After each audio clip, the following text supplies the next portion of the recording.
कि पति जो है वो घर का मालिक है और पत्नी जो है उसका सेकंड फिडल पे। आप जानते हैं, लोग दरवाजा खटखटाते हैं, कोई बच्चे निकलते हैं तो कहा जाता है घर के मालिक को बुलाओ, पापा घर पे हो तो बुलाओ। घर का जो मालिक माना जाता है वो पति को माना जाता है। किसी ने यह सवाल नहीं उठाया कि राष्ट्रपति का मतलब तो कतई ये नहीं होता है कि देश में जितने लोग हैं उन सबके वो पति हैं। उसका मतलब तो राष्ट्रपति, महामहिम राष्ट्रपति होता है। फिर राष्ट्रपत्नी का मतलब ये कैसे हो गया? जिस तरह की घटिया बातें 2-3 दिनों से सोशल मीडिया पर देखी जा रही हैं। कारण सिर्फ इतना है कि पति को जहां मालिक समझा जाता है, वहीं पत्नी को किसी एक की निजी संपत्ति समझा जाता है।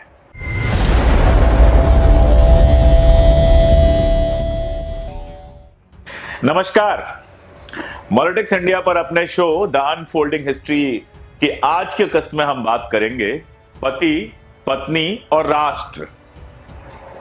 पिछले दिनों जो विवाद हुआ उससे तो आप लोग परिचित हैं। लोकसभा में कांग्रेस के प्रतिनिधि अधीर रंजन चौधरी साहब ने गलती से राष्ट्रपत्नी कह दिया। उसके बाद जबरदस्त विवाद हुआ, एक्शन वाला विवाद हुआ। आप लोगों ने देखा संसद के अंदर क्या कैमरा एक्शन लाइव टाइप का शो था। सोनिया गांधी के साथ धक्का मुक्की हुई। अधीर रंजन जी ने जबकि उसी दिन माफी मांग ली थी, बाद में उन्होंने लिखित माफी राष्ट्रपति से मांगी। महामहिम द्रौपदी मुर्मू जी जो हमारी नई राष्ट्रपति हैं, वो देश की दूसरी महिला राष्ट्रपति हैं। इसके पहले प्रतिभा पाटिल जी जब राष्ट्रपति बनी थी, पहली महिला राष्ट्रपति, तो भी बहुत सारा तमाशा हुआ था, राष्ट्रपत्नी जैसे संबोधन दिए गए थे। इसके अलावा भी बहुत सारी बातें हुई थी। पहली बात तो ये एक बहस चली कि पति और पत्नी में अंतर क्यों वगैरह वगैरह। तो इस पर तो मैं एक लाइन में बहुत स्पष्ट तौर पे बता दूं कि हमारा जो आईन है, हमारा जो संविधान है, जो संवैधानिक पद हैं, उनके लिए एक संबोधन तय करता है और उस संबोधन को सभी को मानना होता है। मसलन महामहिम राष्ट्रपति के लिए हम राष्ट्रपति ही कहते हैं, अंग्रेजी में द प्रेसिडेंट कहते हैं, द प्राइम मिनिस्टर प्रधानमंत्री, और ऐसे ही तमाम सारे और पद आप जानते हैं कि जो हमारे राज्य का प्रमुख होता है उसको हम राज्यपाल कहते हैं। इस तरह के तमाम सारी चीजें। मेरा सवाल थोड़ा दूसरा है। कभी आपने सोचा है कि ये सारे के सारे जो बड़े पद हैं, प्रमुख पद हैं, आधिपत्य वाले, अधिकार वाले जो पद हैं, वो सारे के सारे पुल्लिंग क्यों हैं? राष्ट्रपति, सेनापति, राज्यपाल, और पीछे जाइए, इतिहास में जाइए, क्या पाते हैं आप? राजा, महाराजा, सम्राट, निजाम, ये सारे के सारे, सुल्तान, ये सारे के सारे पद जब आप देखते हैं तो पाते हैं कि ये सारे मर्दाना हैं। आज तक कभी ऐसा नहीं हुआ कि किसी राष्ट्रपति को उसके जेंडर के चलते किसी बहस में उलझना पड़ा हो। लेकिन हमने देखा 2 बार अभी तक महिला राष्ट्रपति हुई हमारी, और दोनों बार इस तरह के विवाद उठे। क्यों? बात ऐसी है कि जब आप पीछे इतिहास में जाते हैं तो आमतौर पे औरतें घर के भीतर रहने वाली मानी जाती हैं। राजा की पत्नी रानी हो जाएगी, सुल्तान की पत्नी मलिका हो जाएगी। कभी किसी ने शायद सोचा ही नहीं कि ऐसे पदों पर कोई महिला भी आ सकती है। इंदिरा गांधी के बारे में अक्सर कहा जाता कि जब वो प्रधानमंत्री बनी थी तो बड़े बड़े अधिकारी, कई बार उनके मंत्रिमंडल के सदस्य, कई बार विदेशी जो बड़े बड़े राजनेता उनसे मिलते थे, वो भी उनको मैम की जगह सर कह देते थे। इंदिरा जी बड़े दिल वाली थी, कभी उन्होंने बुरा नहीं माना। मेरा अपना खुद का अनुभव है, जब मैं नौकरी करता था, कि जब कोई महिला ऑफिसर आती थी तो उसके साथ मीटिंग में अक्सर लोगों के मुंह से सर निकलता था। मैडम की आदत डालने में थोड़ा वक्त लगता था। क्यों? क्योंकि ट्रेडिशनली मर्द ही ऐसे पदों पर आते रहे हैं और लोगों को आदत है अपने सीनियर्स को सर कहने की। जब महिला आती है तो यह आदत उन्हें थोड़ा परेशान करती है और मैडम तक आने में थोड़ा वक्त लग जाता है। मुझे ऐसा लगता है, और लगने की बात नहीं है, यह बिल्कुल सच है, कि मर्दाना भाषा हमारी इसलिए बनी क्योंकि सारे जो बड़े पद थे, सारे जो प्राधिकार वाले पद थे, उस पे मर्द ही बैठते थे। आप पुराना इतिहास उठा के देख लीजिए, एक आध रानियां आपको बीच में मिल जाती हैं, वो भी इसलिए कि या तो जैसे रानी अहिल्याबाई का किस्सा है कि ससुर की डेथ हो गई, हस्बैंड की डेथ हो गई। ससुर की डेथ होने के बाद उनका बच्चा था जिसको उन्होंने गद्दी पे बिठाया, खुद रीजेंट बनी। जब बच्चे की भी डेथ हो गई और कोई भी विकल्प नहीं रहा, तब उनको गद्दी पे बैठना पड़ा। हालांकि शायद इन सब में सबसे ज्यादा योग्य थी, जो उन्होंने सिद्ध किया 30 साल के अपने शासन में। तो इस तरह की कुछ महारानियां, कुछ रानियां सत्ता में कभी कभार आ जाती थी, लेकिन आमतौर से सत्ता मर्दों के हाथ में होती थी। सेना का नेतृत्व मर्दों के हाथ में, न्यायाधीश मर्द, पुजारी तो मर्द होगा ही। तो ये जो औरत और मर्द के बीच का फर्क हमारे समाज में है, उससे क्या हुआ?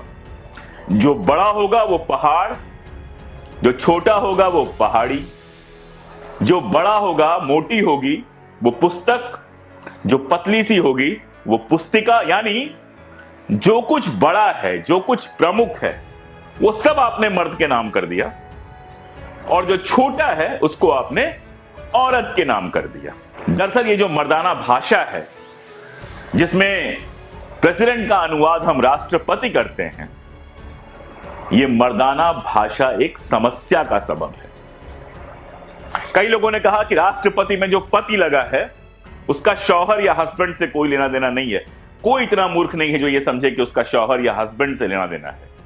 लेकिन ये सोच के देखिए कि ये जो अधिकार वाला मामला है, राष्ट्र पर जिसका अधिकार हो, राष्ट्र का जो प्रमुख हो वो राष्ट्रपति, सेना का जो प्रमुख हो वो सेनापति, उसका पति कैसे शौहर या हस्बैंड के रूप में समाज में प्रयोग होता है। क्योंकि समाज में भी हमारी मान्यता क्या होती है कि पति जो है वो घर का मालिक है और पत्नी जो है उसका सेकंड फिडल पे। आप जानते हैं, लोग दरवाजा खटखटाते हैं, कोई बच्चे निकलते हैं तो कहा जाता है घर के मालिक को बुलाओ, पापा घर पे हो तो बुलाओ।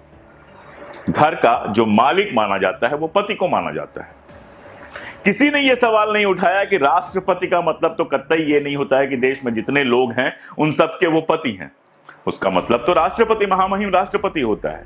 फिर राष्ट्रपत्नी का मतलब ये कैसे हो गया? जिस तरह की घटिया बातें 2-3 दिनों से सोशल मीडिया पर देखी जा रही हैं। कारण सिर्फ इतना है कि पति को जहां मालिक समझा जाता है, वहीं पत्नी को किसी एक की निजी संपत्ति समझा जाता है।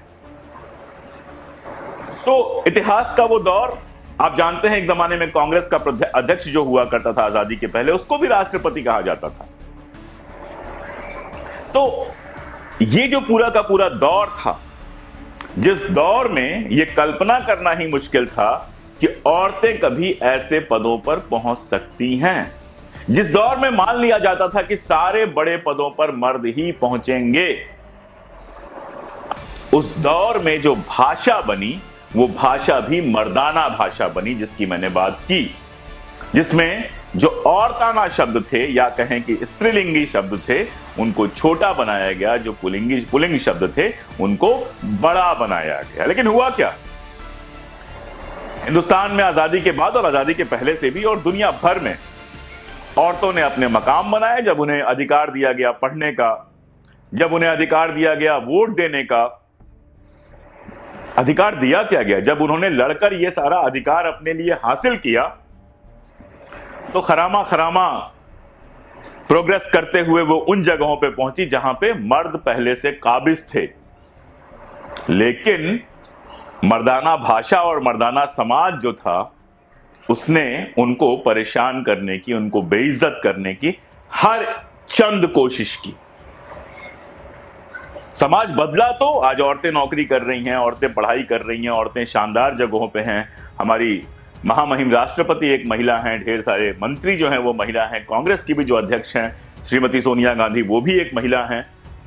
तो महिलाएं बड़ी बड़ी जगहों पर पहुंची तो, लेकिन भाषा हमारी अभी तक मर्दाना रह गई। यही वजह है कि प्रतिभा पाटिल जी के राष्ट्रपति बनने के बाद भी और अब द्रौपदी मुर्मू जी के राष्ट्रपति बनने के बाद भी इस तरह के विवाद सामने आते हैं और उस पर ये सारे तमाशे होते हैं। इसलिए जरूरी क्या है?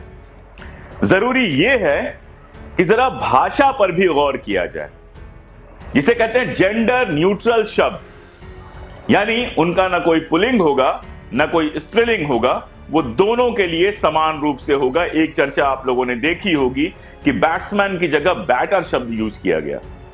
बैट्समैन मतलब बैटिंग करने वाला। अब एक जमाने में मर्द ही क्रिकेट खेलते थे, तो वो कोई मैन ही होगा जो बैटिंग कर रहा होगा। औरतें भी क्रिकेट खेलने लगी, महिला क्रिकेट लीग होती है, तो उनको बैट्सविमेन कहा जाए? तो फिर तो ये बड़ा अजीब है कि उनको बैट्समैन कहा जाए, इनको बैट्सविमेन कहा गया। तो एक जेंडर न्यूट्रल शब्द निकाला गया, बैटर, जो पुरुष के लिए भी उतना ही सही है और महिला के लिए भी उतना ही सही है। पश्चिम में जेंडर न्यूट्रल भाषाओं को लेकर बहुत सारा काम हुआ है। तो आज जरूरत यह है कि अपने यहां भी जो संवैधानिक पद हैं उनको कम से कम जेंडर न्यूट्रल करने के लिए एक बहस चले। जैसे मैं प्रस्ताव करता हूं कि राष्ट्रपति की जगह राष्ट्राध्यक्ष एक शब्द हो सकता है, राष्ट्र प्रमुख एक शब्द हो सकता है, और जैसे राज्यपाल होते हैं वैसे राष्ट्रपाल एक शब्द हो सकता है जो लगभग जेंडर न्यूट्रल शब्द है। आखिरी बात, जो ये बहसें होती हैं, इन बहसों का असल कारण क्या है? आखिर क्यों स्मृति ईरानी जी को इतना ज्यादा गुस्सा आ गया कि न केवल उन्होंने संसद के अंदर जम के तीखा भाषण दिया, बल्कि संसद से बाहर निकलते समय या जब भी सोनिया गांधी जी के साथ जो उनका विवाद हुआ वो भी सामने आया। कारण महिलाओं का सिर्फ सम्मान नहीं हो सकता। अगर ऐसा होता तो जिस दिन हमारी महामहिम राष्ट्रपति ने शपथ ली है उसी दिन मध्य प्रदेश में 3 आदिवासी लड़कियों ने आत्महत्या की है। मध्य प्रदेश की ही अगर बात करूं तो आप अखबार उठा के देखेंगे, वहां के तो लगभग रोज आपको आदिवासियों के बलात्कार की, आदिवासी लड़कियों के साथ बलात्कार की खबर मिल जाएगी। झारखंड की अगर आप खबर देखेंगे तो वहां से लड़कियों को लाकर देश भर में बेचे जाने, कभी नौकरानी के रूप में, कभी किसी रूप में, ऐसी खबरें रोज आती रहती हैं।